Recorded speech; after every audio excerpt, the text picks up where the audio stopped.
आपलं स्वागत. पाहूयात आजच्या ताज्या घडामोडी. मानव जातीला दैवाने देणगी दिलेल्या मानवी जीवन जगताना जीवनातील सुखदुःख या दोन्ही अवस्थांचा समतोलाने, प्रेमाने आणि धैर्याने स्वीकार केल्यासच खऱ्या अर्थाने यश मिळते, असे प्रतिपादन काशी पीठाचे नूतन जगद्गुरू परमपूज्य मल्लिकार्जुन विश्वराध्य पंडित आराध्य शिवाचार्य स्वामीजी यांनी केले. येडूर तालुका चिकोडी येथील श्री वीरभद्र मंदिर परिसरात रविवार सकाळपासून 6 मार्चपर्यंत होणाऱ्या महाकुंभाभिषेक, राजगोपुर लोकार्पण, कृष्ण आरती, लक्ष दीपोत्सव तसेच श्री रेणुकाचार्य जयंतीनिमित्त आयोजित अशा विविध धार्मिक कार्यक्रमात ते बोलत होते. कार्यक्रमाच्या दिव्य सानिध्य श्रीशैलपीठचे जगद्गुरू डॉक्टर चणसिद्धराम पंडित आराध्य शिवाचार्य महास्वामीजी होते.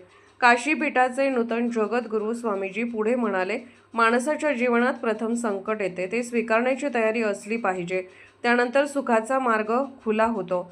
खऱ्या भक्तांची परमेश्वर परीक्षा घेतो. मात्र कोणतेही दुःख आले तरी ते प्रेमाने व धैर्याने स्वीकारल्यास यश निश्चित मिळते.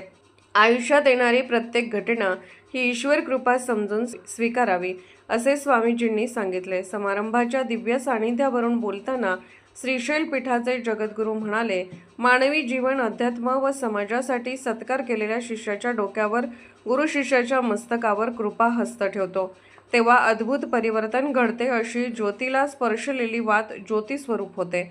समुद्रात विलीन झालेल्या नद्या समुद्र स्वरूप होतात, तसेच गुरुकृपेने पात्र शिष्य शिवस्वरूप होऊ शकतो, असे स्वामीजींनी सांगितले.